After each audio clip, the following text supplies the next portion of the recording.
قربانی کا جانور لے آئے، فیمیل تھی، پتہ نہیں چلا اور قربانی کے وقت یا قربانی کے بعد پتہ چلا کہ وہ حاملہ تھی، تو اس کے بارے میں، اور وہ بچہ یا مرا ہوا نکلا یا زندہ بھی نکلا تو؟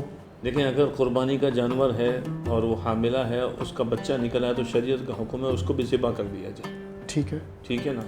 اور اگر مردہ ہے پھر تو کوئی بات ہی نہیں ہے، زندہ ہے تو اس کو ذبح کر دیا جائے گا۔ اگر اس کو کوئی ذبح نہیں کرتا، اس کو بیچ دیتا ہے، تو اس کی رقم کو صدقہ کرنا لازم ہے۔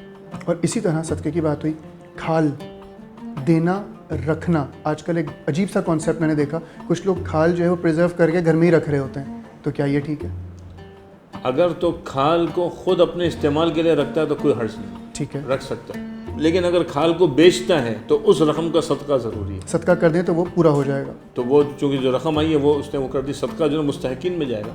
تو اس لیے ہم کہتے ہیں زکوٰۃ کا جو مصرف ہے وہ کھال کا مصرف ہے، یعنی جو مستحق لوگ ہیں، ضرورت مند لوگ ہیں، اور آج کل ہمارے جو دینی ادارے ہیں یا ایسے ادارے جو مستحق لوگوں میں کام کر رہے ہیں، ان کو آدمی کھال دے دے۔